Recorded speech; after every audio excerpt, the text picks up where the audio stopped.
Marcos 9, 23, depois você vai para Lucas 1. Amém? Livro de Marcos, capítulo 9, versículo 23. Todos acharam? Livro de Marcos, capítulo 9, versículo 23. Vou ler aqui para ganharmos tempo. Livro de Marcos, capítulo 9, versículo 23. Diz assim a palavra do Senhor. Jesus respondeu: se eu posso, tudo é possível para quem tem fé. Aleluia. Em outras versões, tudo é possível ao que crê. Amém? Amém. Isso foi Marcos 9, 23. Agora vamos para Lucas, capítulo 1. Lucas, capítulo 1, fala do nascimento de Jesus, no versículo 5. E a gente vai ler rapidamente esse texto que diz assim, no versículo 5 em diante. Quando Herodes era rei da terra de Israel, havia um sacerdote chamado Zacarias, que era do grupo dos sacerdotes de Abia. A esposa dele chamava Isabel e também era de uma família de sacerdotes. Versículo 6. Esse casal vivia a vida que para Deus é correta, obedecendo fielmente a todas as leis e mandamentos do Senhor. Mas não tinham filhos, porque Isabel não podia ter filhos e porque os dois já eram muito velhos. Versículo 8. Certo dia, no templo, na igreja de Jerusalém, Zacarias estava fazendo o seu trabalho de sacerdote, pois era a sua vez de fazer aquele trabalho diário, conforme o costume dos sacerdotes. Ele havia sido escolhido por sorteio para queimar o incenso no altar e por isso entrou no templo do Senhor. Durante o tempo em que o incenso queimava, o povo lá fora fazia orações. Versículo 11. Então um anjo do Senhor apareceu em frente de Zacarias, de pé do lado direito do altar. Quando Zacarias o viu, o anjo, ficou com medo e não sabia o que fazer. Versículo 13. Mas o anjo lhe disse: não tenha medo, Zacarias, pois Deus ouviu a sua oração. A sua esposa vai ter um filho e você porá nele o nome de João. O nascimento dele vai trazer alegria e felicidade para você e para muita gente, pois para o Senhor Deus ele será um grande homem. Olha para cá, pode se assentar. Vamos raciocinar aqui rápido, nessa palavra que é muito objetiva e muito breve. Tem um casal que a Bíblia diz que eles estão vivendo uma vida correta a Deus. Então eu aprendo que tem gente dentro da igreja que está na igreja, mas está vivendo uma vida que não é correta aos olhos de Deus. Deus ele deixa bem claro. Esse casal vivia a vida que para Deus é correta, obedecendo fielmente a todas as leis e mandamentos do Senhor. Então a gente já tem um parêntese. Existe uma vida que é correta diante de Deus e existe uma vida que não é correta. Esse casal estava fazendo a coisa certa, vivendo a vida que agradava ao Senhor, mas eles não tinham filhos. E eu já quero dizer para mim e para você, não se importa com aquilo que você não tem, só continua vindo para a igreja e fazendo aquilo que Deus mandou você fazer. Aleluia! Simples assim. Mas eu não tenho filho. Não tem problema não, continua vindo para a igreja, fazendo aquilo que Deus mandou você fazer. Se é tocar bateria, toca feliz no dia que é para você tocar. Se é para limpar, se é para fazer o café, continua fazendo isso. Mas eu não tenho aquela bênção. Não tem problema não. Só continua fazendo o que Deus mandou você fazer. Aleluia! Continuando, versículo 7 fala, eles não tinham filhos. Por que eles não tinham filhos? Primeiro, eles eram muito velhos. Isabel não podia ter filhos porque os dois já eram muito velhos. Então, de repente, você está vindo para a igreja, preste atenção aqui, você está vindo para a igreja, está fazendo o que Deus manda você fazer, mas você se considera muito velho, ou aquilo que você tanto pede a Deus está muito longe do teu braço alcançar. Não tem problema, a gente leu lá na frente o quê? Para Deus nada é impossível. Para Deus nada é impossível, e tudo é possível aquele que crê. Só continue crendo. A irmã cantou aqui, se eu ouvir a tua voz, eu vou ser abençoada. Se eu não ouvir, eu vou perecer. Eu e você, a gente só precisa ouvir a voz de Deus e desligar as outras vozes. Amém? Todos estão entendendo? Amém, Jesus. Então vamos continuar. Eles não podiam ter filho porque os dois eram velhos. Então a gente tem dois problemas. Um problema do lado de cá e outro problema do lado de lá. Então de repente eu podia crer, não, eu estou velho, mas eu vou ter aquela bênção. Mas aí a pessoa que está perto de mim mandava uma voz assim, não vai adiantar não. Irmão, anda com gente que tem o mesmo pensamento do céu. Se você está andando com alguém e você de repente comentou que aquela bênção você vai alcançar e a pessoa que está do teu lado falou, não, acho que isso não é para você não. Vou te dar um conselho. Aparta-te. Aleluia. Aparta-te. Porque Provérbios fala assim, ó, quem anda com sábio será sábio. Quem anda com tolo vai ser. Se você está falando que vai conseguir, eu posso achar impossível, mas eu jamais vou te desanimar. Jamais. Não posso te desanimar. Jesus não desanima. A Bíblia fala que tudo é possível ao que crê. Então o problema está onde? Em quem crê. Ou eu creio ou eu não creio. Funciona assim. Continuando. Certo dia ele estava no templo, na igreja, fazendo o seu trabalho de sacerdote, pois era a sua vez de fazer aquele trabalho. Caiu na escala dele fazer o trabalho. Então ele estava lá fazendo o trabalho conforme os costumes, conforme ele foi ensinado. Enquanto ele estava lá dentro fazendo o trabalho dele, lá fora o povo fazia oração.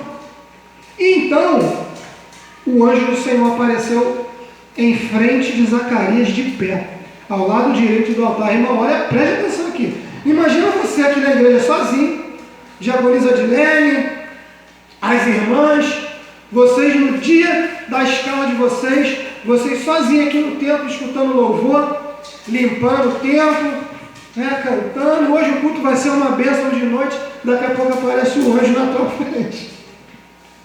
Fala aí. Aconteceu isso aqui. O cara está lá limpando o templo, limpando aqui. Hoje o meu milagre vai chegar agora. Daqui a pouco olhando aqui, um anjo na frente dele. A Bíblia fala, irmãos, o anjo apareceu em frente. Aqui.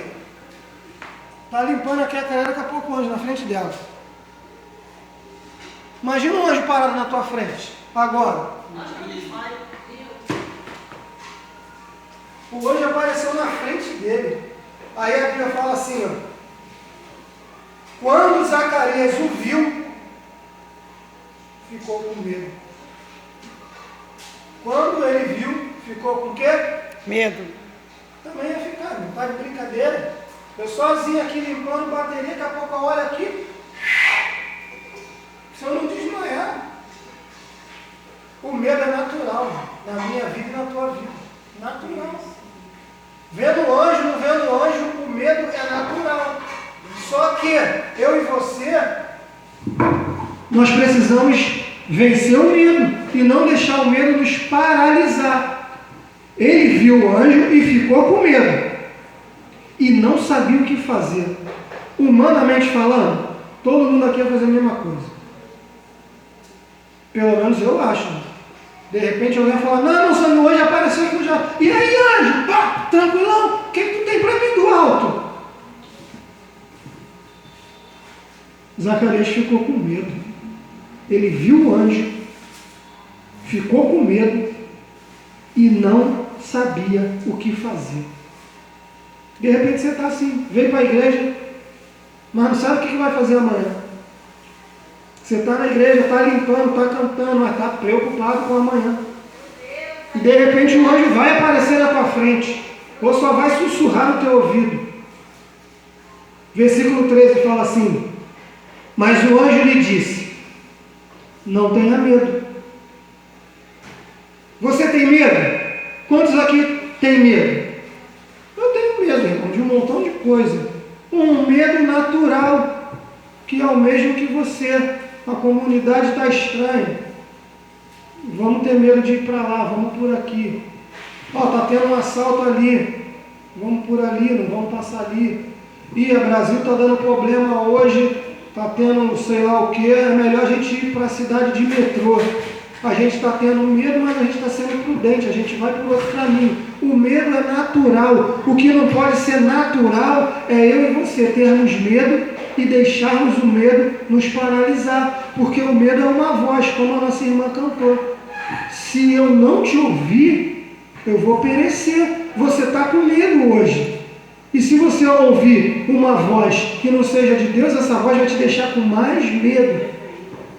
Mas se você ouvir a voz de Deus, a voz do anjo de Deus, a voz da mulher de Deus, a voz do homem de Deus, a voz das crianças de Deus que louvam a Deus, o medo vai embora. E eu quero que nessa noite o nosso medo por algo vai embora. Porque se eu e você tivermos medo, nós não vamos conquistar aquilo que Deus planejou para que a gente conquiste. O medo vai paralisar a gente. Quantos aqui não querem avançar, não querem voltar para o mercado de trabalho, não querem fazer uma faculdade, uma pós-graduação, ou não querem uma casa mais bonita, uma casa mais confortável, ou não querem financiar mais a obra de Deus, colocar recursos para que a igreja avance e a gente possa evangelizar mais essa comunidade?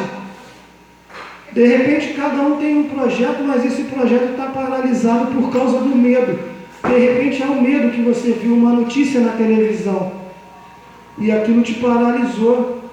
De repente alguém que conversou com você e nessa conversa injetou uma seta maligna e te paralisou, dizendo: não, você não pode não, você não pode ter filho não, você já está na igreja há muito tempo, mas você não vai conseguir. Não, irmão, nessa noite eu quero te dizer que o anjo apareceu e disse para Zacarias: não tenha medo. E ele foi bem específico quando ele falou: não tenha medo, Zacarias. Então não tenha medo, irmão Sandro. Não tenha medo, diaconisa Glória. Não tenha medo, não tenha medo, não tenha medo. Aleluia! Não tenha medo, não tenha medo, não tenha medo. Pois Deus ouviu a sua oração. Interessante aqui, o Zacarias, ele estava dentro da igreja, fazendo a obra de Deus. Ele não tinha filhos, porque ele era velho e porque a esposa dele também era avançada de idade. Ele tinha um problema, ele estava orando por esse problema, crendo que Deus ia ajudá-lo a resolver o problema. Mas, quando o anjo aparece e fala com ele: não tenha medo, você vai ter um filho, ele não acredita. Ele não acredita. Eu não vou ler mais, mas se você continuar lendo, o anjo fala assim: porque você não acreditou, você vai ficar sem falar até a criança nascer. O cara ficou mudo até a esposa dele ter um filho. E eu vejo aqui misericórdia de Deus. Sabe por quê, irmãos? Preste atenção aqui. Muitas das vezes, eu e você, muitas das vezes a igreja está orando por algo. E quando Deus aparece e fala que vai realizar esse algo, a igreja não acredita. Meu Deus! A igreja ouve uma outra voz e entra a incredulidade. A Bíblia está cheia disso, de gente incrédula, gente que não acredita mais em Deus. A gente lê um versículo: tudo é possível ao que crê, Marcos 9, 23. Em algumas versões falam outras coisas, você pode ler na sua, de repente a sua é isso: tudo é possível ao que crê. Se tudo é possível ao que crê, e Lucas 1,37 fala que para Deus nada é impossível, aonde é que está o problema? Em cima ou embaixo? Aonde? Embaixo. Para Deus nada é impossível. E eu sei disso, você também. Mas aí Deus joga a bolinha para a gente. Para aquele que crê, nada é impossível. Então ele está esperando a igreja crer no que ele falou. Aleluia! Que o que ele falou se materialize na nossa vida. Só que para isso, eu tenho que usar o que a irmã Beth cantou. Eu tenho que desligar as outras vozes. E esse tempo que se chama hoje a coisa mais difícil do mundo é parar de ouvir as outras vozes.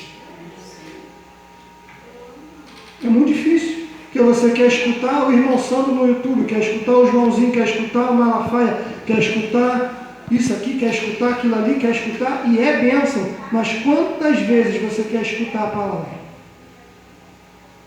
Se hoje não tivesse mais internet, se hoje desse um pane geral Natal e a gente ficasse até dezembro sem internet, como você ia se alimentar?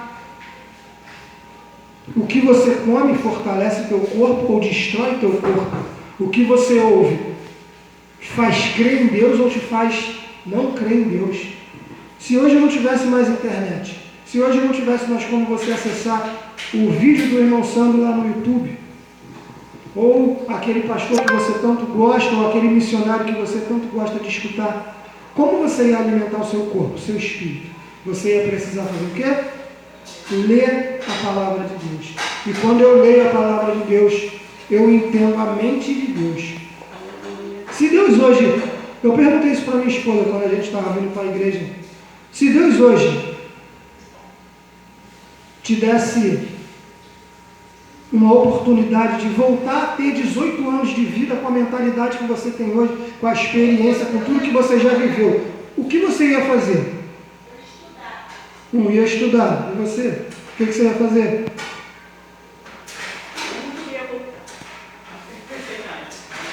Ninguém? O que você vai fazer, irmã que nos visita? Fazer um curso e estudar, a outra não quer voltar. A minha esposa falou um montão de coisa. Eu já era casada, fazia Vai, irmã. 18 anos hoje, o que você vai fazer? Eu queria minha mãe de volta. Queria minha mãe de volta. Vai, irmã Adilene. Eu queria saber a Bíblia assim. Saber a Bíblia toda. Abrir assim. É interessante, né? Cada um tem um propósito. Mas todos esses propósitos que cada um tem individualmente se enquadram no que a irmã Adilene falou, ler mais a Bíblia. A diaconisa agora falou aqui na frente, se a gente parar e perguntar a Deus, consultar a Deus o que a gente deve fazer, a gente vai errar menos. Quando eu perguntei para ela, se Deus te desse 18 anos hoje, o que você ia fazer? Ela falou tanta coisa. Como você falou tanta coisa, fazer um curso, estudar, não quero voltar, queria minha mãe, queria ler mais a Bíblia. A primeira coisa é, eu quero te conhecer mais.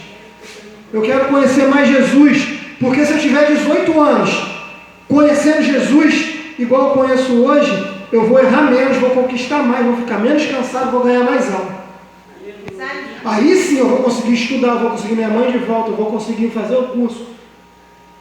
Mas primeiro, se hoje Deus falar, Santo, você vai voltar lá atrás, vai ter 18 anos, o que você vai fazer? Te buscar mais. Te perguntar tudo. Senhor, eu quero fazer aquele curso ali, pegando o gancho da nossa irmã. Era a tua vontade? É, vou fazer. Se Deus não falar, não faço nada. Davi fez isso, ele era muito próspero, porque ele perguntava constantemente a Deus, qual é o próximo passo? Qual é o próximo passo para mim e para você? Terminando agora. O próximo passo para a minha vida e para a sua é não fazer o que Zacarias fez. Ficar com medo e duvidar do anjo. Você está orando por uma coisa há muito tempo. O anjo apareceu e falou, vou te dar. Você, não. Oi, irmão, tu não está pedindo. Como é que tu não vai crer quando o anjo aparecer para te dar? Que eu e você a gente possa ter mais anseio em buscar o Senhor. E eu e você a gente possa ter mais fome e sede dessa palavra. Aleluia. Começando por mim, que eu desligue mais as internets da vida. Aleluia. Que eu desligue mais os YouTubes da vida. Que eu desligue mais as outras vozes e comece a dar mais ouvido, como a nossa irmã ministrou, a palavra de Deus. Porque se eu te ouvir, eu prospero. Se eu não te ouvir, eu pereço. A escolha é minha e sua. E eu agradeço a minha rica oportunidade. Amém? Amém, Jesus.